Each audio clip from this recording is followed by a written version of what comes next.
Hello students, welcome to మనలా excellence YouTube channel. ఈ వీడియోలో మనం ఈనాడు, ఇండియన్ ఎక్స్ప్రెస్, సాక్షిలో కవర్ అయినటువంటి ఎడిటోరియల్స్ ఏమున్నాయో అవి డిస్కస్ చేసిన తర్వాత దెన్ వన్ లైనర్స్, అన్ని మేజర్ న్యూస్ పేపర్లో కవర్ అయినటువంటివి వన్ లైనర్స్ డిస్కస్ చేసిన తర్వాత లెర్నింగ్ ఆబ్జెక్టివ్, దాని తర్వాత క్విజ్, ఇవి మనం డిస్కస్ చేయడం జరుగుతుంది. మరి ఈరోజు న్యూస్ పేపర్ వచ్చేసి డేట్ 17th July 2020. మరి ఈ యొక్క డీటెయిల్డ్ అనాలిసిస్లోకి వెళ్ళే కన్నా ముందు స్టూడెంట్స్ మీకు ఒక చిన్న ఇన్ఫర్మేషన్. సో నేను కమెంట్స్ అబ్జర్వేషన్ అప్పుడు కొంతమంది స్టూడెంట్స్ అడిగినటువంటి డౌట్స్ ఏంటంటే వాటికి ఆన్సర్ చెప్తాను నేను first. So please include the AP news paper editions also in one liner. జాగ్రత్త గుర్తుపెట్టుకోండి స్టూడెంట్స్, వన్ లైనర్లో మనకు ఉండేటివి నేషనల్ న్యూస్, ఇంటర్నేషనల్ న్యూస్. అలాంటప్పుడు అది ఏపీ ఎడిషన్ అయినా తెలంగాణ ఎడిషన్ అయినా సేమ్ ఉంటాయి students. News state related news ఏవైతే ఉంటాయో వాటి కోసం మనం ఎలాగూ వీకెండ్ కరెంట్ అఫైర్స్ చూస్తున్నారు కాబట్టి వీకెండ్ కరెంట్ అఫైర్స్లో ఆంధ్రప్రదేశ్ న్యూస్ కవర్ అవుతాయి. సో ఈ క్వశ్చన్కి మీకు ఆన్సర్ దొరికింది అనుకుంటా. Second one, please provide notes in Telugu. I can understand students, a article అయితే కనుక తెలుగు న్యూస్ పేపర్లో కవర్ అవుతుందో మోస్ట్ ఆఫ్ ద టైమ్స్ నేను ఆ ఆర్టికల్ని తెలుగులోనే నోట్స్ ఇస్తాను. కొన్నిసార్లు ఏమవుతుందంటే తెలుగులో ఎడిటోరియల్లో ఈనాడులో వచ్చింది పాయింట్స్ ఒక 3-4 మాత్రమే ఇంపార్టెంట్ ఉంటాయి. అట్లాంటప్పుడు సో రిమైనింగ్ ఇన్ఫర్మేషన్ మళ్ళీ ఇంగ్లీష్లో తెలుగులో ఇచ్చే కన్నా మొత్తం ఇంగ్లీష్లో ఇవ్వాల్సి వస్తుంది. కాబట్టి మీరు ఇది అర్థం చేసుకుంటేనే so I'm hoping that so A article అయితే కనుక కొద్దిగా ఎక్కువ పాయింట్స్ తెలుగులో రీజనబుల్గా ఎక్కువ పాయింట్స్ వస్తాయో అప్పుడు ఆర్టికల్ మొత్తాన్ని కూడా నేను తెలుగులోనే ఉంచడానికి ట్రై చేస్తాను. దాంతోపాటు ఎలాగో నేను తెలుగులోనే ఎక్స్ప్లెనేషన్ చెప్తున్నా కాబట్టి అది విని ఇంగ్లీష్లో ఉన్న ఆర్టికల్ కూడా అర్థం చేసుకోండి. ఏం డౌట్ ఉన్నా కూడా మీరు కమెంట్లో అడగండి, నేను మీకు డౌట్ క్లియర్ చేస్తాను. Third one, one liner cover all news paper. One లైనర్లో అన్ని న్యూస్ పేపర్స్ కవర్ అవుతాయా? ఎస్, కవర్ అవుతాయి. ఓకే, ఇవి చదివితే గ్రూప్ 2కి సరిపోతుందా? ఇవి చదివితే గ్రూప్ 2కి సరిపోతుంది. దాంతోపాటు ఒక మంత్ ఎండింగ్లో ఏదైనా ఒక మీరు మ్యాగజైన్ చదివితే ఇంకేమైనా మిస్ అయినా కూడా సో పర్ఫెక్ట్గా సెట్ అయిపోతుంది అనమాట. ఓకే, ఇంకొక డౌట్ ఏంటంటే సరే ఇందులో 1-2 హిందూ ఆర్టికల్ కూడా కవర్ అవుతున్నాయి కదా వన్ లైనర్స్, ఆల్రెడీ హిందూలో ఇంకో వీడియో ఉంది కదా, అలాంటప్పుడు ఇవి రిపీట్ అవుతాయి కదా అంటే సో రిపీట్ అవుతాయి. కాకపోతే 1-2 రిపీట్ అయినంత మాత్రాన వన్ లైనర్స్ మొత్తము వేస్ట్ కాకుండా పోదు కదా. దాంతోపాటు ఏ స్టూడెంట్స్కి అయితే కనుక అంటే ఒకసారి వన్ లైనర్ చదివితే మనం అన్ని న్యూస్ పేపర్లు కవర్ చేసినాం అన్న కాన్ఫిడెన్స్ రావాలి స్టూడెంట్కి. దానికోసమని ఈ వన్ లైనర్స్ 1-2 న్యూస్ పేపర్లు ఆర్టికల్స్ అవి హిందూలో కవర్ అయినప్పటికీ కూడా మనకి ఇక్కడ వన్ లైనర్లో ఒక్కొక్క వన్ లైనర్ మనకు 2 నిమిషాల కన్నా ఎక్కువ కవర్ అవ్వదు. కాబట్టి ఒక 4 నిమిషాలు మళ్ళీ ఒకసారి ఆ న్యూస్ విన్నా కూడా ప్రాబ్లం ఏం కాదు. కాబట్టి మీ డౌట్స్ అన్ని నేను క్లియర్ చేసినా అనుకుంటున్నాను. మరి ఈరోజు డీటెయిల్డ్ అనాలిసిస్లోకి వెళ్తే కనుక ఫస్ట్ వన్, అంది వచ్చిన స్వదేశీ అవకాశం. ఇది మనకు ఈనాడులో కవర్ అయింది, అది ఏందో చూద్దాం. సెకండ్ వన్, మనకి డిమాండ్కి మనకి ఇంపోర్ట్కి ఎక్స్పోర్ట్కి మధ్యలో మన ఇంపోర్ట్స్ కన్నా ఎక్స్పోర్ట్స్ ఎక్కువైనాయి. దానివల్ల ఏంటంటే ట్రేడ్ సర్ప్లస్ అంటే సో మామూలుగా ట్రేడ్ డెఫిసిట్ ఉంటుంది, మనకు ద్రవ్య లోటు ఉంటుంది. అలాంటిది కాస్త ఈసారి వాణిజ్య మిగులు వచ్చింది, అది ఏందో చూద్దాం. Third one, how to treat data as public good. అంటే ఇక్కడ ప్రైవేట్ డేటా, పబ్లిక్ డేటా అని ఉంటాయి కదా, ఇది పబ్లిక్ డేటా గురించి నేను మీకు చెప్తాను. ఈ యొక్క పబ్లిక్ డేటా అంటే ప్రజల సమాచారాన్ని ఎలా నిర్వహించాలి, ఏ కమిటీని అపాయింట్ చేయడం జరిగిందో నేను మీకు ఎక్స్ప్లెయిన్ చేయడం జరుగుతుంది. సో అలానే మనకి ఈరోజు 11 వన్ లైనర్స్ కూడా డిస్కస్ చేయడం జరుగుతుంది వివిధ న్యూస్ పేపర్ నుంచి. ఇందులో మనకి press information bureau and all India radio కూడా కవర్ అవుతాయి స్టూడెంట్స్. మరి అంది వచ్చిన స్వదేశీ అవకాశం, ఈ ఆర్టికల్ మొత్తం దేని గురించి అంటే ఇది ఈరోజు ఈనాడులో వచ్చినటువంటి ఎడిటోరియల్. ఇందులో ఏంటంటే బేసికల్లీ ఒకవైపున మనం చైనీస్ యాప్స్ ఏవైతే ఉన్నాయో అప్లికేషన్స్ వాటిని బ్యాన్ చేయడం వల్ల చైనాకు కలిగేటటువంటి నష్టం ఏంటి, అదే సందర్భంలో మన భారతీయ యాప్స్ని ఏ విధంగా మనం ప్రోత్సహించుకోవాలి అని ఈ ఆర్టికల్లో డిస్కస్ చేయడం జరిగింది. ఇక్కడ మీకు క్వశ్చన్ స్టూడెంట్స్, రీసెంట్గా మనం టిక్ టాక్ బ్యాన్ చేసిన తర్వాత ఈ యొక్క ఆర్ట్ ఆఫ్ లివింగ్ ఫౌండేషన్ వాళ్ళు ఒక యాప్ని, ఒక అప్లికేషన్ని వాళ్ళు లాంచ్ చేయడం జరిగింది. అది మన ఉపరాష్ట్రపతి వెంకయ్యనాయుడు గారు లాంచ్ చేయడం జరిగింది. ఆ అప్లికేషన్ పేరేంది? ఇది ఒక చాట్ అప్లికేషన్ టైప్ అన్నమాట. సో అప్లికేషన్ పేరేందో మీరు కమెంట్ చేయండి.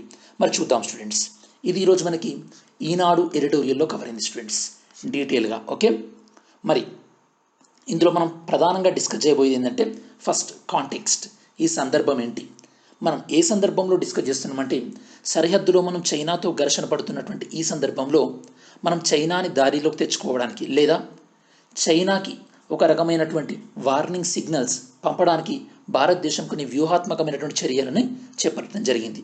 అందులో చైనా యొక్క ఆర్థిక మూలాలనికి దెబ్బతీసేందుకు చైనా యాప్స్ ఏవైతే ఉన్నాయో భారతదేశంలో ఎక్కువ ప్రజాదరణ పొంది చైనా కంపెనీలకు ఎక్కువగా ఈ యొక్క రాబడి వస్తున్నటువంటి ఒక 59 ప్రధానమైనటువంటి మొబైల్ యాప్లని నిషేధిస్తూ ఏ మంత్రిత్వ శాఖ స్టూడెంట్స్? కేంద్ర ఎలక్ట్రానిక్ అండ్ ఐటీ శాఖ. సో టెల్ మీ స్టూడెంట్స్, మీరు కమెంట్ చేయండి, ఈ యొక్క central electronics and IT minister ఎవరో కామెంట్ చేయండి. అలానే మీరు ఆంధ్రప్రదేశ్ అయితే కనుక ఆంధ్రప్రదేశ్ మినిస్టర్ ఎవరు, తెలంగాణ అయితే కనుక తెలంగాణ మినిస్టర్ ఎవరో కామెంట్ చేయండి. మరి రీజన్ ఏం చెప్తుంది మన భారత ప్రభుత్వం? రీజన్ ఏం చెప్పిందంటే ఈ యొక్క యాప్స్ ఏవైతే ఉన్నాయో ఈ యాప్స్ అనేది మన భారతదేశం యొక్క సార్వభౌమత్వం, సావరెనిటీకి, సమగ్రత, ఇంటిగ్రిటీ, అలానే ప్రజల వ్యక్తిగత గోప్యత అంటే ఈ యొక్క పర్సనల్ ప్రైవసీకి ఈ యాప్స్ వల్ల ముప్పు పోచి ఉందని, అంటే ముప్పు ఉంది అని చెప్పేసి మన ఐటీ చట్టం ఐటీ యాక్ట్ ఏ సంవత్సరమో కమెంట్ చేయండి స్టూడెంట్స్. ఐటీ చట్టంలోని సెక్షన్ 69 కింద వీటిని నిషేధిస్తున్నట్టు ప్రకటించింది. గతంలోనే ఈ యొక్క చైనా అప్లికేషన్లపైన వివిధ ఆరోపణలు ఉన్నటువంటి విషయం మనకు తెలిసిందే. ఇవి ఏం చేస్తున్నాయి అంటున్నారు? వినియోగదారుల సమాచారాన్ని దొంగిలించి భారత్ వెలుపల ఉన్నటువంటి తమ యొక్క సర్వర్స్, అంటే ఈ యొక్క మొబైల్ కంపెనీలు వాటి యొక్క డేటాని భద్రపరిచే ప్లేస్ని ఏమంటామంటే డేటా సెంటర్ అంటారు అనమాట, సర్వర్ అంటారు అనమాట. ఓకే, కాబట్టి ఇవి అక్కడికి చేరవేస్తున్న ఇన్ఫర్మేషన్. కాబట్టి ఇలాంటి యాప్లని నిషేధించాలని చెప్పేసి Indian cyber crime coordination centre కూడా గతంలోనే రికమెండ్ చేయడం జరిగింది. దానివల్ల వీటిని మనం బ్యాన్ చేయడం జరిగింది స్టూడెంట్స్. మరి చైనాతో భారతదేశానికి ఉన్నటువంటి బైలేటరల్ ట్రేడ్, ద్వైపాక్షిక వాణిజ్యం చూసినట్టయితే కనుక 2018లో భారతదేశానికి అత్యధికంగా సరుకులను ఎగుమతి చేసిన దేశం చైనానే. అంటే చైనా నుండే మనకి ఎక్కువ ఇంపోర్ట్స్ ఉన్నాయి అన్నమాట. 2018లో China exports to India, China వాళ్ళు మనకు ఎగుమతి చేసింది ఎంత అంటే $7,550 కోట్ల అయితే కనుక మనం వాళ్ళకి ఎగుమతి చేసింది కేవలం 1,660 కోట్ల మాత్రమే. అంటే ఎంత ట్రేడ్ డెఫిసిట్ ఉందో మీరు చెప్పొచ్చు. నేను మిమ్మల్ని అడిగినాను ట్రేడ్ డెఫిసిట్ అంటే ఏంటి అని చెప్పేసి. కొంతమంది స్టూడెంట్స్ ఆల్రెడీ ఆన్సర్ చేశారు. Very good, keep it up. మరి ఈ యొక్క యాప్స్ ప్రధానంగా ఎలాంటి యాప్స్ ఉన్నాయి చైనా నుండి భారతదేశంలో ఇన్ని రోజులు ఆపరేట్ అయినటువంటి యాప్స్ ప్రధానంగా 4 రకాలు. అవి ఒకటి ఎకానమీ, ఆర్థికానికి సంబంధించినటువంటివి, వ్యానిటీ యాప్స్ అంటే డిజిటల్ ట్రైనింగ్ ఇవ్వడము ఇలాంటివి అనమాట. దాంతోపాటు న్యూసెన్స్ యాప్స్ అంటే టిక్ టాక్ లాంటివి, దాంతోపాటు చైనా గురించి ప్రచారం చేసే యాప్ ఇలాంటివి అనమాట. ఈ 4 రకాలైనటువంటి యాప్ల్లో కనీసం 3 రకాలైనటువంటి యాప్స్ను నిషేధించాలని కొద్ది సంవత్సరాలుగా కూడా ఎంతోమంది ఎక్స్పర్ట్ చెప్తున్నారు. ఇప్పుడైనా సరే మనం బ్యాన్ చేసాం. మరి ఇలా బ్యాన్ చేయడం వల్ల చైనా యొక్క ఆర్థిక వ్యవస్థపై ఎలాంటి ప్రభావం ఉంటుందో చూద్దాం ఒకసారి. సో చైనాకి సరిహద్దుల్లో దూకుడుగా ఉన్నటువంటి చైనాకి బుద్ధి చెప్పాలంటే చైనా వస్తువులని నిషేధించాలని కొంతమంది అంటున్నారు. అయితే చైనా వస్తువులను నిషేధిస్తే ఆటోమేటిక్గా అప్పుడు చైనా భారతదేశ వస్తువులను కూడా నిషేధించే అవకాశం ఉంది.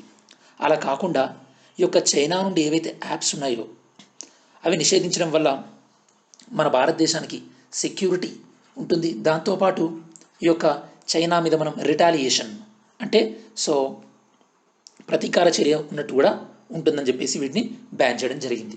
మరి వీటిని బ్యాన్ చేయడం వల్ల లైక్ టిక్ టాక్, హలో, వీగో వీటిని బ్యాన్ చేయడం వల్ల వాటి పేరెంట్ ఆర్గనైజేషన్ ఏదైతే కనుక బైట్ డాన్స్ ఏదైతే ఉందో దానికి $600 కోట్ల నష్టం సంభవించిందని చెప్పేసి కొన్ని రకాలైనటువంటి వార్తాపత్రికలు పేర్కొనడం జరిగింది.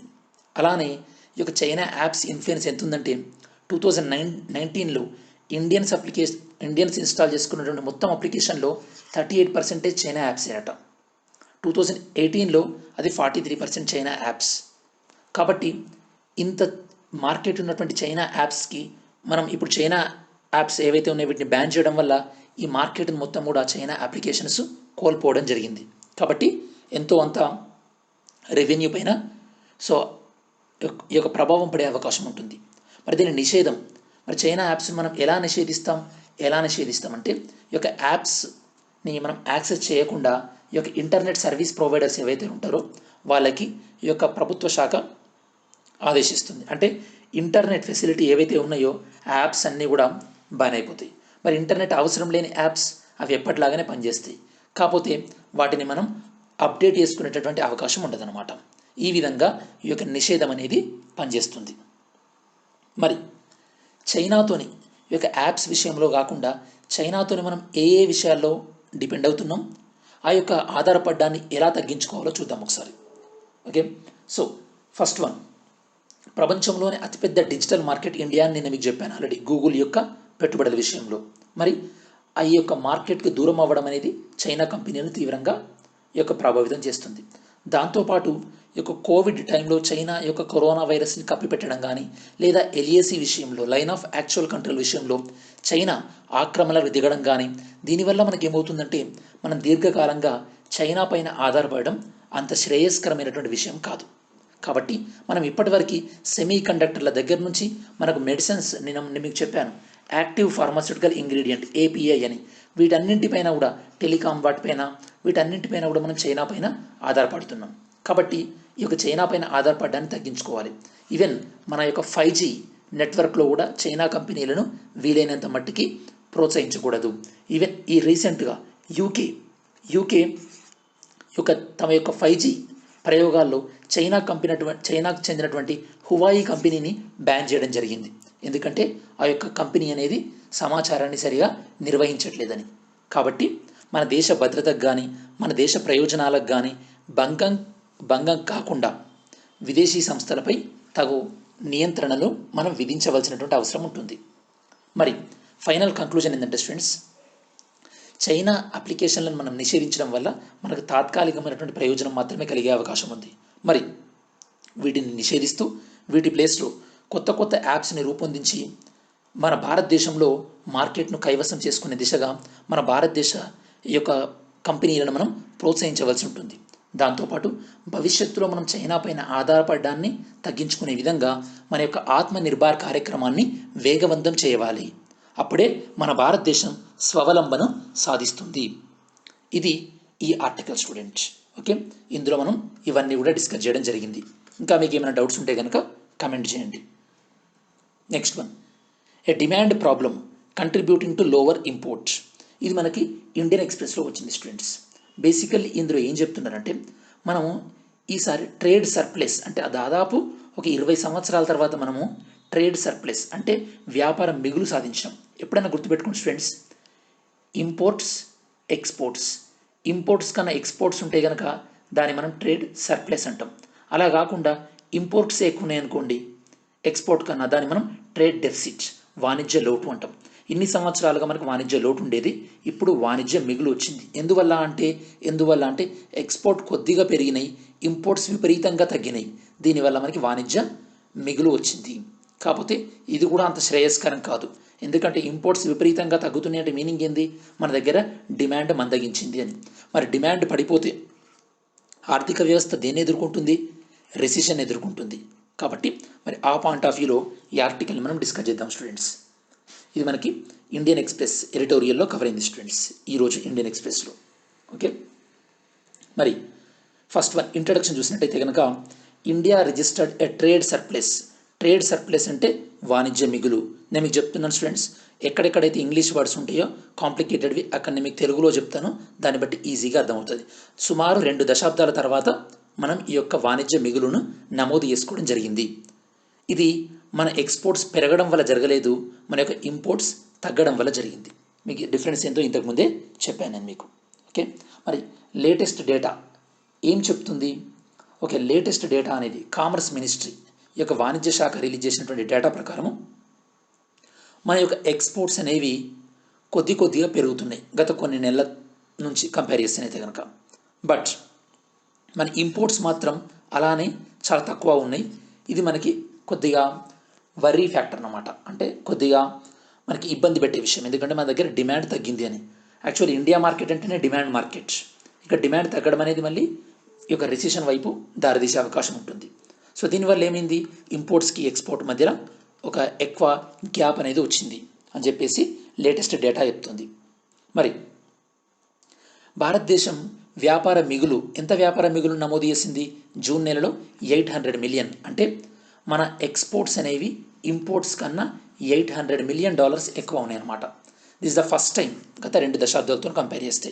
ఓకే, మరి ఇదేందైనా మన ఇంతకుముందు మిమ్మల్ని అడిగినట్టు ఏమైనా విపరీతంగా మన ఎగుమతులు పెరగడం వల్ల వచ్చిందా? లేదు. ఇది దేనివల్ల వచ్చింది? విపరీతంగా మన దిగుమతులు తగ్గడం వల్ల వచ్చింది. ఎందుకంటే మన దేశీయ డిమాండ్ అనేది తగ్గింది కోవిడ్ వల్ల విధించినటువంటి లాక్డౌన్ వల్ల. మరి మన సరుకుల ఎగుమతి ఏ విధంగా ఉందో చూద్దాం. మర్చాండైజ్ అంటే సరుకులు. మనం ఎగుమతి చేసేవి రెండు ఉంటాయి స్టూడెంట్స్. ఒకటేమో గూడ్స్, వాటిని మనం మర్చాండైజ్ అంటాం. ఇంకొకటి సర్వీసెస్ అంటే ఐటీ సర్వీసెస్ లేదా టెలిమెడిసిన్ ఇలాంటివి అన్నమాట. ఓకే. మరి సో ఇండియా ఎక్స్పోర్ట్ అనేది మన ఎగుమతులు అనేవి ఏప్రిల్లో 60% పడిపోతే, మేలో 36% పడిపోతే, జూన్లో కేవలం 12% మాత్రమే తగ్గినాయి గత సంవత్సరం జూన్తో కంపేర్ చేస్తే. అంటే కొద్దిగా ఎక్స్పోర్ట్స్ అనేవి పెరుగుతున్నాయి. ఎలాంటి ఎక్స్పోర్ట్స్ మనం చేస్తున్నాం? ఐరన్ ఓర్ కానీ, డ్రగ్స్ కానీ, ఫార్మాస్యూటికల్స్ ఇలాంటివి. కాకపోతే ఎక్కువ మందికి ఉపాధి ఉండేటటువంటి జెమ్స్ అండ్ జ్యువెలరీ, దాంతోపాటు టెక్స్టైల్, వీటిలో పెద్దగా ఎక్స్పోర్ట్ లేదు. అంటే మీనింగ్ ఏంది? ఎక్కువ మందికి ఉపాధి ఉండేటటువంటి వస్తువులను మనం ఎక్స్పోర్ట్ చేస్తే భారతదేశంలో ఎక్కువ మందికి ఉపాధి ఉంటుంది, అంటే ఎంప్లాయ్మెంట్ ఉంటుంది. ఇప్పుడు ఎక్కువ ఎంప్లాయ్మెంట్ ఉన్నటువంటివి కాకుండా తక్కువ ఎంప్లాయ్మెంట్ని మనం ఎగుమతి చేస్తున్నాం కాబట్టి ఈ ఎగుమతి వల్ల మన భారతదేశంలో ఏదైనా ఎంప్లాయ్మెంట్ పెరిగే అవకాశం ఉంటుందా? అది కూడా లేదు. ఓకే. ఈ ఫ్యాక్టర్స్ అన్ని జాగ్రత్తగా గుర్తుపెట్టుకోండి. మరి నెక్స్ట్ చూద్దాం స్టూడెంట్స్. మరి ఈ ఎక్స్పోర్ట్స్ అనేవి పెరుగుతున్న ఎక్స్పోర్ట్స్, తగ్గుతున్నటువంటి ఇంపోర్ట్స్, దిగుమతులు దేన్ని సూచిస్తున్నాయి? ఓకే. ఫస్ట్ వన్ ఏంటంటే పెరుగుతున్నటువంటి ఎక్స్పోర్ట్స్ దేన్ని సూచిస్తున్నాయి అంటే మనం ఎగుమతి చేస్తున్నామంటే మీనింగ్ ఏంది? అంటే వేరే దేశాలు కొంటున్నాయి, అంటే మన యొక్క పార్ట్నర్స్ ఏవైతే ఉన్నాయో అవి కోవిడ్ నుండి రికవర్ అవుతున్నాయని మీనింగ్. ఇది ఫస్ట్ పాయింట్. దాంతోపాటు ఆ దేశాలలో లాక్డౌన్ రెస్ట్రిక్షన్ తీసివేయడం వల్ల ఆ దేశాల్లో ఆర్థిక కార్యకలాపాలు తిరిగి పుంజుకోవడం వల్ల మన భారతదేశం నుండి ఎక్స్పోర్ట్ పెరిగినాయి. ఇంకో రీజన్ ఏముండొచ్చు అంటే మన డెడ్ లైన్ సమీపిస్తుంది అనుకోండి. ఫర్ ఎగ్జాంపుల్, మనం వేరే దేశంతో, మనకు కంపెనీ ఉంది, మనం వేరే దేశంతో కాంట్రాక్ట్ చేసుకున్నాం. ఏమని? ఈ యొక్క జూలై ఎండింగ్ లోపు మొత్తం ఎక్స్పోర్ట్స్ మీరు మాకు ఎగుమతి చేయాల్సిన ఫినిష్ చేయాలని. సో మన కాంట్రాక్ట్ ఎండింగ్ లోపు వస్తే కనుక ఇప్పటివరకు ఏమేమి ఉందో రిమైనింగ్ బ్యాలెన్స్ అంతా మనం ఎక్స్పోర్ట్ చేస్తాం కదా. ఈ విధంగా కూడా సీజన్ డెడ్ లైన్ ఉంది కాబట్టి ఈ విధంగా కూడా ఎక్స్పోర్ట్ పెరిగే అవకాశం ఉందని చెప్పేసి చెప్తున్నారు అనమాట. ఓకే. మనం మరి ఇంపోర్ట్స్ విషయానికి వస్తే కనుక మనం ప్రధానంగా 30 రకాలైనటువంటి ఇంపోర్ట్స్ ఐటెంని ఇంపోర్ట్ చేసుకుంటున్నాం. ఓకే. అందులో ఓన్లీ 4 మాత్రమే ఇంపోర్ట్స్ అనేవి పెరిగినాయి. మిగతావన్నీ కూడా ఇంపోర్ట్స్ అనేవి తక్కువగానే ఉన్నాయి, అంటే డిమాండ్ తక్కువగా ఉంది. మరి ఈ సందర్భంలో మీరు యూపీఎస్సీకి కానీ, గ్రూప్ 1 కానీ, గ్రూప్ 2 కానీ ప్రిపేర్ అవుతున్నప్పుడు మీకు అర్థం కావాల్సినటువంటి కాన్సెప్ట్ ఏంటంటే ఆర్థిక వ్యవస్థ పురోగమనం, తిరోగమనం రెండు కూడా కామనే. అంటే ఒకసారి ఆర్థిక వ్యవస్థ పాజిటివ్లో ఉంటుంది, ఇంకోసారి నెగిటివ్లో ఉంటుంది. మరి ఆర్థిక వ్యవస్థ ఏ విధంగా రికవర్ అవుతుంది అన్న దాన్ని బట్టి ఒక్కొక్క షేప్స్ని బట్టి మనం డిస్క్రిప్షన్ చేయొచ్చు. ఫర్ ఎగ్జాంపుల్, ఆర్థిక వ్యవస్థ వి షేప్లో రికవర్ అవుతుంది అంటే మీనింగ్ ఏంది? సడన్గా పడిపోయి మళ్ళీ సడన్గా రికవర్ అయిందనమాట. అప్పుడు మనం వి షేప్ అంటాం. అలా కాకుండా గ్రాడ్యువల్గా ఆర్థిక వ్యవస్థ పడిపోయి చాలా నెమ్మదిగా ఆర్థిక వ్యవస్థ పుంజుకున్నట్టయితే కనుక యూ షేప్ అంటారు అనమాట. సో డబ్ల్యూ అనేది ఇది కొద్దిగా వరస్ట్ ఫామ్ అనమాట. అంటే ఆర్థిక వ్యవస్థ పుంజుకుంటుంది, మళ్ళీ పడిపోతుంది, మళ్ళీ పుంజుకుంటుంది, మళ్ళీ పడిపోతుంది, ఇదనమాట. ఎల్ షేప్ ఇది ఇంకా వరస్ట్ ఫామ్. అంటే మీనింగ్ ఏంటంటే ఆర్థిక వ్యవస్థ సడన్గా కిందికి పడిపోతుంది, రికవరీ మాత్రం చాలా స్లో ఉంటుంది అనమాట. కొన్ని సంవత్సరాల దాకా అలానే ఉంటుంది. దీన్ని ఏమంటే స్వూయిష్, అంటే మనకి ఇది నైకీ బ్రాండ్లో టిక్ మార్క్ ఉంటుంది కదా, ఆ టైప్ అనమాట. ఇదేంటంటే వి షేప్కి యూ షేప్కి మధ్యలో అనమాట. అంటే ఆర్థిక వ్యవస్థ సడన్గా పడిపోతుంది, ఒక లెవెల్ దాకా ఫాస్ట్గానే రికవరీ ఉంటుంది, దాని తర్వాత రికవరీ అనేది స్లోగా ఉంటుంది. మరి ఈ డిస్క్రిప్షన్ని మీకు ఏదైతే చెప్పానో దాన్ని మీకు ఇక్కడ నోట్స్ రూపంలో ఇవ్వడం జరిగింది, మీరు చదువుకోవచ్చు నీట్గా. ఓకే. మీకు ఏం డౌట్ ఉన్నా కూడా మళ్ళీ మీరు అడగవచ్చు స్టూడెంట్స్, ప్రాబ్లం ఏం లేదు. ఓకే. ఫైనల్ కంక్లూజన్ ఏంటంటే స్టూడెంట్స్, ప్రపంచవ్యాప్తంగా ఉన్నటువంటి ఆర్థిక కార్యకలాపాలని అన్నీ కూడా తిరిగి తమ యొక్క పూర్వస్థితిలోకి పుంజుకోవడానికి కొద్దిగా సమయం పడుతుంది. దానివల్ల ఏంటంటే మన కోవిడ్ ముందున్నటువంటి స్థాయిలో మన ఎగుమతులు చేరాలంటే కొద్దిగా సమయం బట్టి అవకాశం ఉంటుంది. అప్పటి వరకు కూడా మన ఎగుమతులకు దిగుమతులకు మధ్య ఉన్నటువంటి ఈ అగాధం చాజ్మ్ అంటే అగాధం అనమాట, ఈ యొక్క డిఫరెన్స్ అనేది ఇలానే ఉండే అవకాశం ఉంటుంది అని కొంతమంది నిపుణులు చెప్తున్నటువంటి విషయం స్టూడెంట్స్. ఓకే. సో ఇవన్నీ కూడా మనం ఈ యొక్క ఆర్టికల్లో డీటెయిల్గా కవర్ చేయడం జరిగింది. I hope you understood all these points. మరి థర్డ్ వన్ చూసినట్టయితే కనుక how to treat data as a public good. ఇక్కడ డేటా అంటే రెండు విధాలుగా ఉంటుంది స్టూడెంట్స్. ఒకటి పర్సనల్ డేటా, అంటే ఈ యొక్క సమాచారం వల్ల వ్యక్తి యొక్క అంటే ఏజ్, తన యొక్క ఉనికి కానీ తన యొక్క వ్యక్తిగత సమాచారం తెలిసే అవకాశం ఉంటుంది. ఇంకొకటి public good. For example, Secunderabad స్టేషన్కి డైలీ 50,000 మంది ప్యాసింజర్స్ వస్తున్నారు అని ఒక డేటా ఉందనుకోండి, ఇది పబ్లిక్ గుడ్. దీనివల్ల ఎవరికి నష్టం జరగదు, అవునా కదా? మరి పబ్లిక్ డేటా ఏదైతే ఉందో, ప్రజల డేటా ఏదైతే ఉందో, ఎవరికి సంబంధించినటువంటి వ్యక్తిగత డేటా ఇది. దీన్ని ఎలా సద్వినియోగంగా వాడుకోవాలి అని ఈ యొక్క కేంద్ర ప్రభుత్వం ఒక కమిటీని వేయడం జరిగింది. మరి ఆ కమిటీ ఏం చెప్పింది, మరి వాటిని అమలు చేసే విషయంలో ఎలాంటి ఈ యొక్క సవాళ్ళు ఉన్నాయి అని అన్నీ కూడా మనం డిస్కస్ చేయడం జరుగుతుంది ఈ ఆర్టికల్లో. సో ఈ ఆర్టికల్ అనేది మనకి ఇండియన్ ఎక్స్ప్రెస్ వెబ్ వెర్షన్లో వచ్చింది. వెబ్ వెర్షన్ అంటే మీనింగ్ ఏంటంటే పేపర్లో కాకుండా వెబ్సైట్లో ప్రింట్ అయిందనమాట. లైక్ ఈనాడులో కానీ, హిందూలో కానీ, ఇండియన్ ఎక్స్ప్రెస్లో కానీ కొన్ని ఆర్టికల్స్ అప్పుడప్పుడు న్యూస్ పేపర్లో రావు, అవి వెబ్సైట్లో ఉంటాయి డైరెక్ట్గా.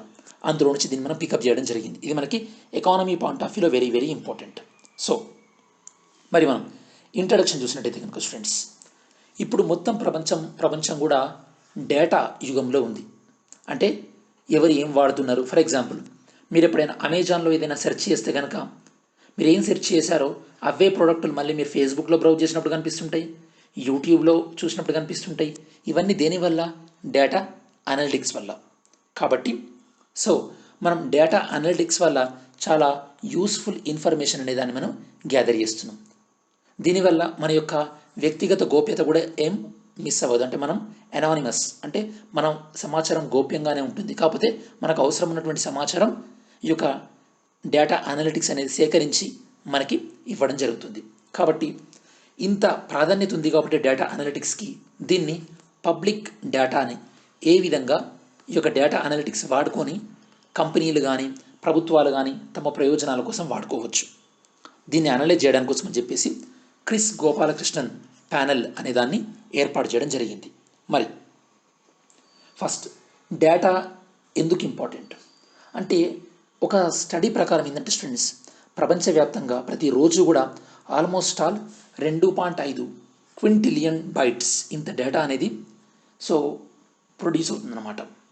మరి ఇందులో చాలా మొత్తం డేటా అనేది ఒక చాలా కీలకమైనటువంటి సమాచారాన్ని ఇచ్చేటటువంటి డేటానే. అంటే ప్రజల యొక్క జీవన విధానాలు ఎలా ఉన్నాయి, వారి యొక్క వ్యక్తిగత అభిరుచులు ఎలా ఉన్నాయి, అలానే ఏ దేశంలో ఎలాంటి మెడికల్ ప్రాబ్లమ్స్ ఉన్నాయి, ఏ దేశంలో ఫ్లడ్స్ ఎక్కువ వచ్చే అవకాశం ఉంది, ఏ కాలంలో, ఇట్లాంటి డేటా అన్నమాట. ఓకే, కాబట్టి ఈ యొక్క మనకి డేటా టూల్స్, మన దగ్గర ఉన్నటువంటి డేటా టూల్స్ పెరుగుతున్నటువంటి మంచి మంచి సాఫిస్టికేటెడ్ టూల్స్ వస్తున్నటువంటి ఈ సందర్భంలో మనం డేటాను ఎలా మంచిగా వినియోగించుకోవాలో సో మనం అన్ని ఆప్షన్స్ కూడా ఎక్స్ప్లోర్ చేయాల్సినటువంటి అవసరం ఉంది. ఓకే, మరి ఈ యొక్క డేటాని అనలైజ్ చేయడం వల్ల మనకి ఇంతకుముందే చెప్పినట్టు మీకు మార్కెట్ యొక్క ధోరణి కానీ, ట్రాఫిక్ ప్రెడిక్షన్స్ కానీ, ఈ యొక్క ఎపిడమిక్ రిస్క్ కానీ, ఇట్లాంటివన్నీ కూడా మనకి తెలుస్తుంటాయి అన్నమాట. ఓకే, దాంతో ఇంకొకటి ఏంటంటే సో మనకి ఈ యొక్క డేటా అనేది ప్రజలకు కానీ కంపెనీలకు కానీ ఉపయోగపడే డేటా మన పర్సనల్ డేటానే అయి ఉండాలన్న సమాచారం ఏం లేదు. ఈవెన్ పబ్లిక్ డేటా కూడా ఉపయోగపడుతుంది ఇందాక చెప్పినట్టు. సో కాబట్టి మరి పబ్లిక్ డేటాను ఏమంటాం మనం? నాన్ పర్సనల్ డేటా అంటాం. నాన్ పర్సనల్ డేటా అంటే వ్యక్తిగత సమాచారం కానిది అని మీనింగ్ అనమాట. ఓకే, మరి సో ఇలాంటి వ్యక్తిగత సమాచారం కానిది ఏదైతే ఉంటుందో దాని పబ్లిక్ గుడ్ అంటే ప్రజల అవసరాల కోసం ఉపయోగించవచ్చా? ఎస్. ఓకే, దీన్ని ఎవరు ఉపయోగించుకోవచ్చు? స్టార్టప్స్. ఎందుకంటే స్టార్టప్స్కి జనరల్గా ఫస్ట్లో అసలు ప్రజల బిహేవియర్ ఏంది, ప్రజలు వేటిని ఇష్టపడుతున్నారో తెలియదు కదా, అట్లాంటప్పుడు ఈ డేటా అనేది ఉపయోగపడుతుంది. దాంతోపాటు గవర్నమెంట్లు కూడా ఏవైనా పాలసీలు చేసేటప్పుడు ఈ యొక్క డేటాని ఉపయోగించుకోవచ్చు. మరి ఈ డేటాని ఎలా వాడుకోవాలి అని చెప్పేసి ఈ యొక్క క్రిస్ గోపాలకృష్ణన్ కమిటీ ప్యానల్ అనేది సో రిపోర్ట్ ఇవ్వడం జరిగింది ఈ యొక్క నాన్ పర్సనల్ డేటా గురించి. మరి వీళ్ళు నాన్ పర్సనల్ డేటాని ఏమని డెఫినేషన్ ఇచ్చారంటే, it is defined as okay so a data which does not contain the personal details. అంటే ఏ డేటానైతే కనుక ఒక వ్యక్తి యొక్క వ్యక్తిగత సమాచారాన్ని కలిగి ఉండదో, దాంతోపాటు ఆ డేటా వల్ల ఒక వ్యక్తి యొక్క ఉనికి అనేది మనం తెలుసుకోవడం వీలు కాదో అలాంటి డేటాని మనం నాన్ పర్సనల్ డేటా అంటారు అనమాట. Non personal data.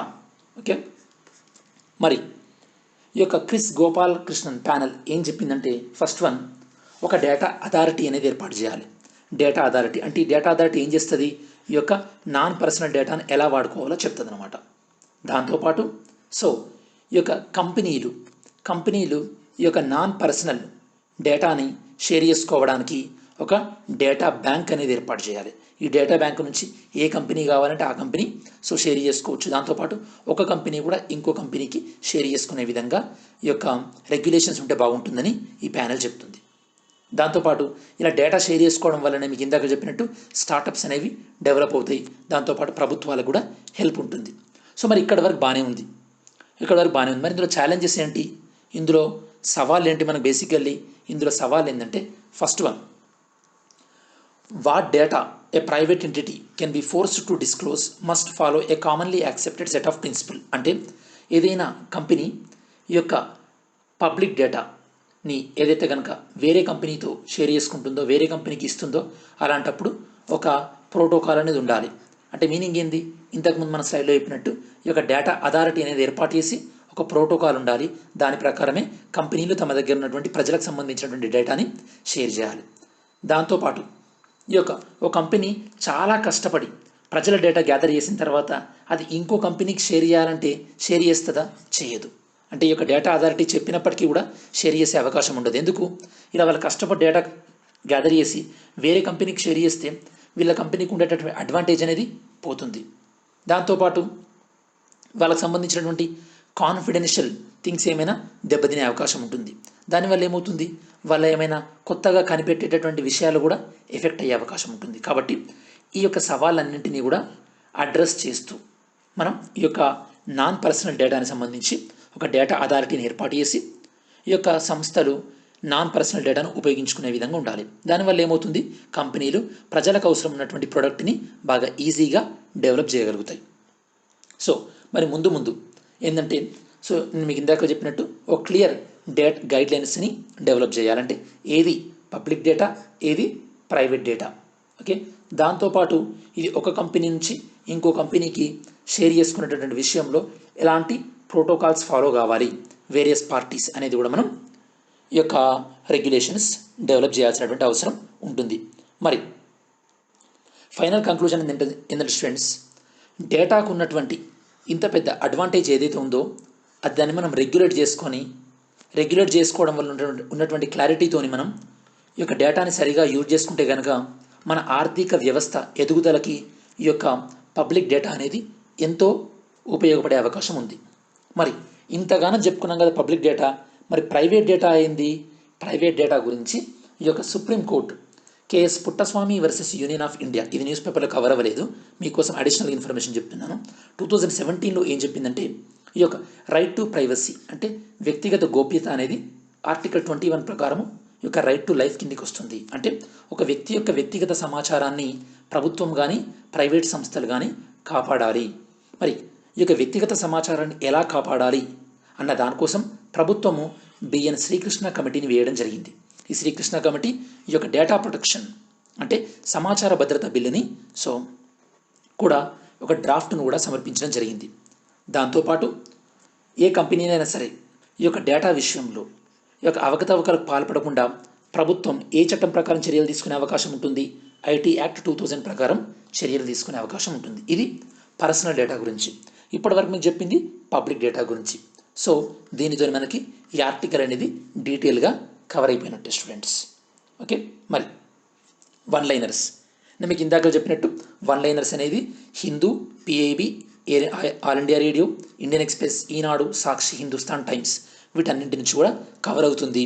ఎవరైతే కనుక గ్రూప్ 3, గ్రూప్ 4, గ్రూప్ 2 ఇంటర్వ్యూ లేదో, ఇంటర్వ్యూ ఉన్న తెలంగాణ స్టూడెంట్స్ ఏమో ముందు కూడా చదవాలి, ఇంటర్వ్యూ లేదు గ్రూప్ 2 ఉంటుందో ఆంధ్రప్రదేశ్ వాళ్ళకి ఇంటర్వ్యూ లేదనుకుంటా ఐ థింక్ సో, వీళ్ళందరూ ఈ వన్ లైనర్స్ మీద బాగా ఫోకస్ చేస్తే చాలా అడ్వాంటేజ్గా ఉంటుంది ఎగ్జామ్లో. దాంతోపాటు క్విజ్, నేను అడిగే క్వశ్చన్స్ వీటన్నింటి మీద కాన్సన్ట్రేషన్ చేస్తే బెటర్ స్టూడెంట్స్. మరి ఫస్ట్ వన్, రీసెంట్గా భారతదేశం తన యొక్క సుస్థిరాభివృద్ధి లక్ష్యాలు ఎలా అమలు చేస్తున్నాం అని చెప్పేసి వాలంటరీ నేషనల్ రివ్యూ అనే దాన్ని సబ్మిట్ చేసిందని మొన్నటి వీడియోలో నేను మీకు చాలా డీటెయిల్గా ఎక్స్ప్లెయిన్ చేశాను. మరి అందులో ఏం చెప్పారంటే మన భారతదేశంలో 2005-6 నుండి 2016-17 మధ్యలో ఈ యొక్క బహుముఖ పేదరికం మల్టీ డైమెన్షనల్ పావర్టీ నుంచి ఎంతమంది బయటపడ్డారట? 271 మిలియన్లు బయటపడ్డారట. అంటే 27.1 కోట్ల మంది 27 కోట్ల మంది సుమారుగా ప్రజలు ఈ యొక్క బహుళ పేదరికం నుంచి, ఈ యొక్క మల్టీ డైమెన్షనల్ పావర్టీ నుంచి బయటపడడం జరిగిందనమాట. మరి ఈ యొక్క వాలంటరీ నేషనల్ రివ్యూని ఎవరు ప్రిపేర్ చేస్తారని చెప్పాను? నేను మీకు నీతి ఆయోగ్ ప్రిపేర్ చేస్తుందని చెప్పాను. ఎవరికి సబ్మిట్ చేస్తానని చెప్పాను? హై లెవెల్ పొలిటికల్ ఫోరంకి సబ్మిట్ చేస్తానని చెప్పాను. నిన్నగా స్టూడెంట్స్ మొన్నటి వీడియోలో దీన్ని డీటెయిల్గా డిస్కస్ చేయడం జరిగింది, చూడండి. ఓకే, ఇప్పుడు మాత్రం ఇది ఇంపార్టెంట్, అబ్జర్వ్ చేసుకోండి. 27 కోట్ల మంది ఈ యొక్క బహుముఖ పేదరికం నుండి బయటపడడం జరిగింది. సో మరి ఈ డేటాను మనం దేని ప్రకారం ఇచ్చాం? 2019లో global multi dimensional poverty index అనేది రిలీజ్ అయింది. దాని ప్రకారం ఈ డేటాని నీతి ఆయోగ్ సబ్మిట్ చేసింది. ఆ డేటా ప్రకారం 2005-6లో మన భారతదేశంలో 64 కోట్ల మంది బహుముఖ పేదరికాన్ని ఎదుర్కొంటుంటే 2016-17కి వచ్చేసరికి 64 కోట్ల నుండి కాస్త ఎంతకు తగ్గిపోయింది? 36 కోట్లకు తగ్గిపోయింది అనమాట. సో దీనివల్ల ఇంతమంది పేదరికం నుంచి బయటకు వచ్చారనమాట. ఎంతమంది? 27 కోట్ల మంది. ఇప్పటికీ కూడా మన భారతదేశంలో అంటే 2016-17 నాటికి సుమారు 28% మంది ప్రజలు స్టిల్ పేదరికంతో బాధపడుతున్నారని ఈ రిపోర్ట్ చెప్తుంది. మరి మల్టీ డైమెన్షనల్ పావర్టీ దీన్ని ఎవరు లాంచ్ చేయడం జరిగింది? Very very important students, UNDP united nation development programme వాళ్ళు లాంచ్ చేయడం జరిగింది. ఎవరితోని? Oxford poverty and human development initiative వాళ్ళతో కలిసి 2010లో తీసుకోవడం జరిగింది. ఇందులో ప్రధానంగా వేటిని లెక్కిస్తారు? పేదరికం అంటే కేవలం ఆదాయానికి సంబంధించిందే కాదు, మిగతా విషయాల్లో కూడా పేదరికం అనేది వెనుకబాటుని సూచిస్తుంది. ఆ మిగతా విషయాలు ఏంటి చూసినట్టయితే కనుక ఎడ్యుకేషన్కి 1/3 ర్యాంకింగ్ ఉంది, health and standard of living, ఈ 3 డైమెన్షన్స్ని తీసుకొని ఈ మూడింటిలో మొత్తం కలిపి 10 ఇండికేటర్స్ అనమాట. అంటే ఎన్ని సంవత్సరాలు స్కూలింగ్లో ఉన్నారు, ఎప్పుడు స్కూల్లో జాయిన్ అవుతున్నారు, వీటన్నిటి కలిపి మొత్తం ఎడ్యుకేషన్కి సంబంధించి 2/6 ఉంది వెయిటేజ్. అలానే హెల్త్కి సంబంధించి మొత్తం 6 పాయింట్స్ ఉంటాయి కనుక వెయిటేజ్ 2 ఉంది. స్టాండర్డ్ ఆఫ్ లివింగ్ అంటే ఈ యొక్క జీవన నాణ్యత అనే దానికి కూడా 2 పాయింట్స్ ఉంది. అంటే ఎలక్ట్రిసిటీ ఎలా ఉంది, డ్రింకింగ్ వాటర్ ఎలా ఉంది, ఇవి. మొత్తం ఎన్ని dimensions? 3 dimensions, education, health, standard of living. మళ్ళీ ఇందులో ఎన్ని ఇండికేటర్స్? మొత్తం కలిపి 10 ఇండికేటర్స్. ఈ విధంగా మనం మల్టీ డైమెన్షనల్ పావర్టీ ఇండెక్స్ని క్యాలిక్యులేట్ చేయడం జరుగుతుంది students. Second one, postal ballot system. దీని గురించి కూడా గతంలో డిస్కస్ చేయడం జరిగింది. పోస్టల్ బ్యాలెట్ సిస్టమ్ జనరల్గా ఏంటంటే ఇవి ఎలక్ట్రానిక్ పద్ధతిలో వీళ్ళకి ఓటు వేసే వాళ్ళకి ఇవ్వడం జరుగుతుంది. దాన్ని వీళ్ళు ఎలక్షన్ ఆఫీసర్లకి తిరిగి పోస్ట్ రూపంలో పంపించాలి. రీసెంట్గా యూనియన్ లా మినిస్ట్రీ అనేది ఈ యొక్క సీనియర్ సిటిజన్స్కి ఎవరైతే కనుక ఇప్పుడు రాబోయేటటువంటి బీహార్ అసెంబ్లీ ఎలక్షన్స్లో 65 సంవత్సరాల పైన ఉంటారో, అలానే కోవిడ్ పేషెంట్స్ ఎవరైతే ఉంటారో వాళ్ళందరూ కూడా పోస్టల్ బ్యాలెట్ని వినియోగించుకోవచ్చని చెప్పింది. మరి పోస్టల్ బ్యాలెట్ వినియోగించుకుంటే కనుక మీకు సీక్రెట్గా ఓటు వేసే అవకాశం ఉంటుందా? ఉండదు. అంటే మీ ఇంట్లో మీ తాతయ్య కానీ మీ ఫాదర్ కానీ వీళ్ళకే ఓటు వేయండి అని చెప్పేసి మీరు చెప్పే అవకాశం ఉంది. కాబట్టి ప్రతిపక్షాలు తీవ్రమైనటువంటి నిరసన వ్యక్తం చేసినటువంటి సందర్భంలో కేంద్ర ప్రభుత్వం ఏం చెప్పిందంటే, ఎలక్షన్ కమిషన్ ఈ యొక్క 65 సంవత్సరాల పైన ఎవరికైతే కనుక పోస్టల్ బ్యాలెట్ ఇద్దామనుకుంటున్నామో దాన్ని మేము విత్డ్రా చేసుకుంటున్నాం, దాన్ని మేము వెనక్కి తీసుకుంటున్నాం అని చెప్పేసి ఎన్నికల సంఘం పేర్కొంది. మరి ఇప్పటివరకు ఇంతకుముందు ఈ పోస్టల్ బ్యాలెట్ ఎవరికి అలో చేశారు అంటే, ఎవరికైతే కనుక పర్సన్ విత్ డిజేబిలిటీ, ఎవరైతే కనుక 80 ఇయర్స్ కన్నా ఏజ్ ఎక్కువ ఉంటుందో వాళ్ళకి పోస్టల్ బ్యాలెట్ ఇదివరకు ఉండేది. ఇంకా కొద్దిగా డీటెయిల్ చూసినట్టయితే కనుక ప్రజెంట్గా పోస్టల్ బ్యాలెట్ అనేది సర్వీస్ ఓటర్స్ అంటే ఎవరైతే కనుక ఆర్మ్డ్ ఫోర్సెస్లో పనిచేస్తున్నారో, అలానే స్టేట్ గవర్నమెంట్లో సెంట్రల్ గవర్నమెంట్లో పనిచేస్తున్నారో వాళ్ళకి, ఎవరైతే ఎలక్షన్ డ్యూటీలో ఉన్నారో వాళ్ళకి, ఎవరైతే కనుక 80 ఇయర్స్ పైన, అలానే పర్సన్ విత్ డిజేబిలిటీ ఉన్నారో వాళ్ళకి, దాంతోపాటు ఎవరైతే కనుక డిటెన్షన్ అంటే పోలీసుల కస్టడీలో ఉన్నారో వీళ్ళందరూ కూడా పోస్టల్ బ్యాలెట్ని వినియోగించుకోవచ్చు స్టూడెంట్స్. ఇది అన్నమాట. మరి నెక్స్ట్ న్యూస్ ఏందో చూద్దాం. Grant in aid for rural local bodies. Rural local bodies అంటే ఏంది స్టూడెంట్స్? పంచాయతీరాజ్ ఇన్స్టిట్యూషన్స్కి ఫినాన్స్ కమిషన్ చెప్పినట్టుగా ఆల్మోస్ట్ ఆల్ ఒక 15,187 కోట్లు. ఓకే, ఈ యొక్క 2.63 లక్షల ఈ యొక్క పంచాయతీరాజ్ సంస్థలకి నిధులు ఇవ్వడం జరిగింది. ఎవరి రికమెండేషన్ ప్రకారం? 15th ఫినాన్స్ కమిషన్ రికమెండేషన్ ప్రకారం. ఫస్ట్ ఇక్కడ మీకు ఎన్ని నిధులు? 15,000 కోట్లు. ఎవరికి? Rural local bodies, urban local bodies కాదు. ఓకే, ఏ మంత్రిత్వ శాఖ పరిధిలో? Ministry of Panchayati Raj and the department of drinking water and sanitation and ministry of Jal Shakti. Ministry of Jal Shakti ఉండు, మినిస్ట్రీ ఆఫ్ పంచాయతీరాజ్ ప్రధానంగా వీళ్ళు. మరి వీళ్ళకి ఇంత మనీ ఇవ్వాలని ఎవరు రికమెండ్ చేశారు? Finance commission. మీకు క్వశ్చన్ స్టూడెంట్స్, ఫినాన్స్ కమిషన్ ఏ article of the Indian constitution? First finance commission chairman ఎవరు? ప్రజెంట్ ఫినాన్స్ కమిషన్ చైర్మన్ ఎవరు? ఆన్సర్ చేయండి. ఓకే, మరి గ్రాంట్స్ ఏంది? Tied grants. అంటే మీకు ఇక్కడ రెండు రకాలైనటువంటి గ్రాంట్స్ ఉంటాయి స్టూడెంట్స్. ఓకే, ఆ రెండు రకాల గ్రాంట్స్ ఏందో మీకు చెప్పాలి. ఫస్ట్ ఏంటంటే టైడ్ గ్రాంట్స్, ఇంకొకటి అన్టైడ్ గ్రాంట్స్. టైడ్ గ్రాంట్స్ అంటే మీనింగ్ ఏంటంటే, ఓకే, ఏవైతే కనుక గ్రాంట్స్ రూపంలో మనీ వస్తుందో వాటికి మాత్రమే, అంటే ఏ పర్పస్ కోసం మనీ రిలీజ్ అవుతుందో వాటికి మాత్రమే ఖర్చు పెట్టాలన్నమాట. ఫర్ ఎగ్జాంపుల్ ఇక్కడ శానిటేషన్ కానీ లేదా డ్రింకింగ్ వాటర్ కానీ వీటి కోసం నిధులు మంజూరైతే వాటికే ఖర్చు పెట్టాలి. అంటే వాటికి అనుబంధంగా ఉన్నటువంటి ఫండింగ్ అనమాట. దాన్ని మనం టైడ్ గ్రాంట్ అనమాట. సో బేసికల్లీ ఈ యొక్క రూరల్ బాడీస్ అంటే ఈ యొక్క పంచాయతీరాజ్ ఇన్స్టిట్యూషన్స్కి, మున్సిపాలిటీకి జనరల్గా గ్రాంట్స్ అనేవి రెండు రకాలుగా వస్తాయి. ఒకటి బేసిక్ గ్రాంట్, ఇంకొకటి టైడ్ గ్రాంట్. బేసిక్ గ్రాంట్ అంటే బేసికల్లీ ఏంటంటే ఇది ఈ యొక్క లోకల్ బాడీస్ వేటి కోసమైనా ఖర్చు పెట్టుకోవచ్చు, ఒక శాలరీ ఇవ్వడానికి తప్పించి మిగతా వేటి కోసమైనా ఖర్చు పెట్టుకోవచ్చు. వేరాస్ టైడ్ గ్రాంట్ ఇవి మాత్రం కేవలం వేటి పర్పస్ కోసం రిలీజ్ చేస్తారో వాటికి మాత్రమే ఖర్చు పెట్టుకోవాల్సినటువంటి అవసరం ఉంది. సో ఈ యొక్క ఫినాన్స్ కమిషన్ అనేది ఈ యొక్క రూరల్ లోకల్ బాడీస్కి 2020-21 సంవత్సరానికి 60,750 కోట్లను కేటాయించడం జరిగింది. మీకు ఆల్రెడీ తెలుసు స్టూడెంట్స్, కేంద్ర రాష్ట్ర ప్రభుత్వాల మధ్యలో ఎంత మనీ డిస్ట్రిబ్యూట్ చేసేది, రెవెన్యూ డిస్ట్రిబ్యూట్ చేసే పని ఎవరిది? Finance commission. మరి ఒకసారి ఇవి రాష్ట్రానికి అలొకేట్ అయిన తర్వాత ఏ గ్రామ పంచాయతీకి ఎంత, ఏ జిల్లాకి ఎంత అని కేటాయించేది ఎవరు? State finance commission. ఎవరు స్టూడెంట్స్? State finance commission. ఇక్కడ మీకు క్వశ్చన్, స్టేట్ ఫినాన్స్ కమిషన్ అనేది ఏ ఆర్టికల్ని బట్టి ఈ యొక్క దీన్ని అపాయింట్ చేయడం జరుగుతుంది? ఏ ఆర్టికల్ని బట్టి అపాయింట్ చేయడం జరుగుతుంది? ఓకే, ఇది third news. Fourth one, dichotomy in animal sacrifice, supreme court. ఇక్కడ ఏం జరిగిందంటే ఇది కేరళ గురించి. కేరళ ప్రభుత్వం ఏం చట్టం తీసుకొచ్చిందంటే ఈ యొక్క ఏవైతే కనుక జంతువులు ఉంటాయో ఈ జంతువులను వధించడం, చంపడం నేరం అంటూ ఒక చట్టం తీసుకోవడం జరిగింది.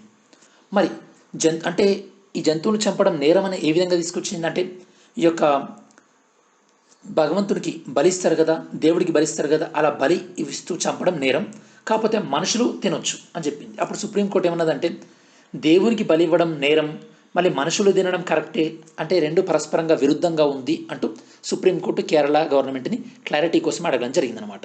ఓకే, మరి చట్టం పేరు ఏం పేరు?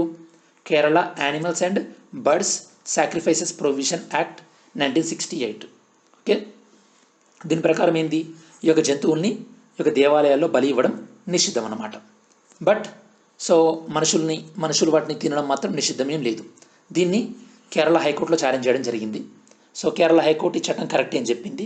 సుప్రీంకోర్టు ఏమో రెండు వెరైటీ అంటే వేరువేరుగా ఉన్నాయని చెప్పి క్వశ్చన్ అడిగింది. దీని పిటిషన్ ఎవరు వేశారు? ఈ యొక్క ఎవరైతే కనుక శక్తి వర్షిపర్స్ అంటే ఒక రకమైనటువంటి ఈ యొక్క హిందువులలో ఒక రకమైనటువంటి తెగ, వీళ్ళు ఏంటంటే మనం బలిస్తుంటాం కదా, వాటిని మేము ఫాలో అవ్వలేకపోతున్నాం. దాంతోపాటు మరి ఈ యొక్క జంతువులు బలి ఇవ్వడం అనేది హిందూ దేవాలయాల్లోనే ఎందుకు బ్యాన్ చేశారు? చర్చిలలో కానీ లేదా బక్రీద్ అప్పుడు బలి ఇవ్వడం దాన్ని కూడా బ్యాన్ చేయొచ్చు కదా అని చెప్పి వీళ్ళు క్వశ్చన్ అడిగేశారనమాట.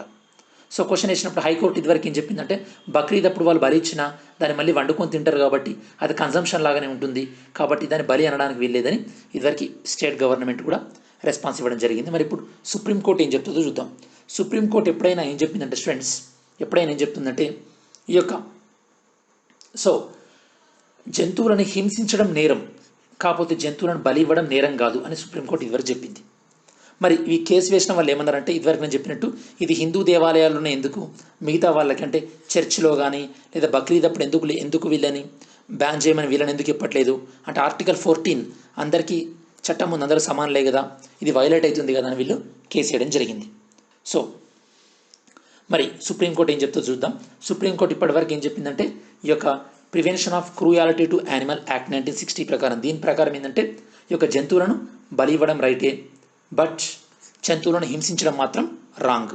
ఇప్పుడు సుప్రీంకోర్టు కేరళ చట్టం ప్రకారం ఏం చెప్తుందో చూద్దాం. ఓకే, కేరళ చట్టం పరస్పరంగా విరుద్ధంగా ఉందని చెప్పాము కదా. ఏ విధంగా విరుద్ధంగా ఉంది? ఈ యొక్క దేవాలయాల్లో బలి ఇవ్వడం రాంగ్, కాకపోతే అదే జంతువుని మనుషులు తినడం మాత్రం రైట్. ఇది పరస్పరంగా ఏ విధంగా విరుద్ధంగా ఉన్నాయి, ఎలా కరెక్ట్ అని చెప్పేసి కేరళ ప్రభుత్వాన్ని రెస్పాన్స్ అడగడం జరిగింది. చూద్దాం. నెక్స్ట్ వన్, ఇండియా ఇరాన్కి సంబంధించి. సో ఇండియా అనేది ఈ యొక్క ఇరాన్కి సంబంధించినటువంటి ఫర్జాద్ బి గ్యాస్ ఫీల్డ్, ఇది ఒక గ్యాస్ నిక్షేపం ఉన్నటువంటి ఒక ప్రాంతం అనమాట. ఇందులో ఇన్వాల్వ్ అవ్వట్లేదని చెప్పేసి కేంద్ర ప్రభుత్వం క్లియర్గా చెప్పడం జరిగింది. రీసెంట్గా మనం ఈ యొక్క చబహార్ నుంచి జహేదాన్ రైల్వే ప్రాజెక్ట్లో కూడా ఇరాన్ మనల్ని డ్రాప్ చేసినటువంటి విషయం తెలిసింది. మరి ఈ పాయింట్ ఆఫ్ వ్యూలో ఇరాన్ గవర్నమెంట్ పాలసీ చేంజ్ కావాలని, లేదా ఇరాన్ గవర్నమెంట్కి సరైనటువంటి నిధులు లేవని చెప్పేసి, లేదా యుఎస్ శాంక్షన్స్ ఉన్నాయని చెప్పేసి భారతదేశ ప్రభుత్వం ఇరాన్లో ఉన్నటువంటి కొన్ని ఇన్ఫ్రాస్ట్రక్చర్ ప్రాజెక్ట్, మౌలిక వసతుల ప్రాజెక్టుని టేకప్ చేయలేదని భారతదేశ ప్రభుత్వం చెబుతుంది. మరి ఫర్జాద్ బి గ్యాస్ ఫీల్డ్ ఎక్కడుంది? పర్షియన్ గల్ఫ్లో ఉంది స్టూడెంట్స్. ఓకే, ఇక్కడ మీకు స్ట్రేట్ ఆఫ్ హర్మూజ్ అని ఉంటుంది. మీకు క్వశ్చన్ ఏంటంటే స్ట్రేట్ ఆఫ్ హర్మూజ్ని ఆనుకున్నటువంటి 2 దేశాలు ఏంది? సో బౌండరీ ఏంటి? సో మరి భారతదేశానికి ఉన్నటువంటి కన్సర్న్ ఏంది? బేసికల్లీ ఇప్పుడు ఇరాన్ అనేది చైనాకి చాలా దగ్గరగా అవుతుంది.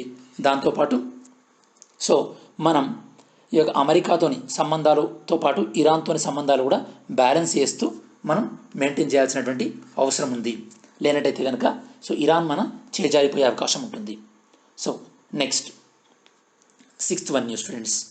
మనకి నిన్న మీకు చెప్పాను ఇండియాకి యూరోపియన్ యూనియన్ మధ్యలో 15th సమ్మిట్ జరిగిందని. ఈ సమ్మిట్లో సైంటిఫిక్ కోఆపరేషన్ అంటే సైంటిఫిక్ విషయంలో కోఆపరేట్ చేసుకోవడానికి అని చెప్పేసి అగ్రిమెంట్ కుదిరింది. లాస్ట్ టైం 2001లో అగ్రిమెంట్ చేసుకున్నాం, అది 2020కి ఎక్స్పైర్ అయిపోయింది. ఇప్పుడు ఇంకొక 5 సంవత్సరాలు ఈ యొక్క రీసెర్చ్ విషయంలో మనం కోఆపరేట్ చేసుకుంటామని చెప్పేసి మినిస్ట్రీ ఆఫ్ ఎర్త్ సైన్సెస్ దాంతోపాటు యూరోపియన్ కమిషన్స్ వాళ్ళు అగ్రిమెంట్ చేసుకోవడం జరిగింది.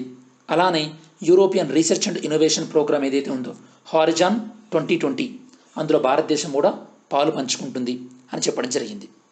ఫస్ట్ ఇండియా యుఎస్ సమ్మిట్ అనేది పోర్చుగల్లో జరిగింది, 2000లో జరిగింది. ఇప్పుడు జరుగుతుంది 15th summit. Next sample registration system SRS.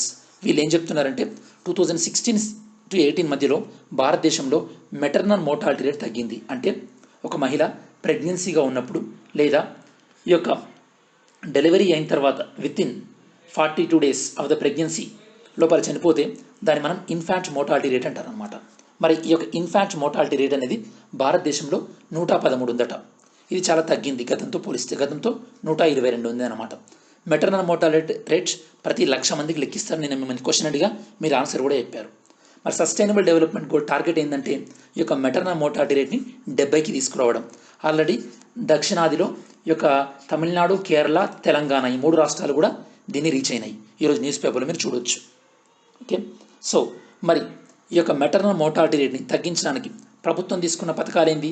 జనని సురక్ష యోజన కానీ, లేదా ప్రధానమంత్రి సురక్ష మంత్రిత్వ అభియాన్ కానీ, లేదా ప్రధానమంత్రి మాతృవందన యోజన కానీ, ఈ స్కీమ్స్ అన్నింటినీ కూడా ఈ యొక్క మెటర్నల్ మోర్టాలిటీని తగ్గించడానికి టేకప్ చేయడం జరిగింది. Okay, next delimitation in north east illegal.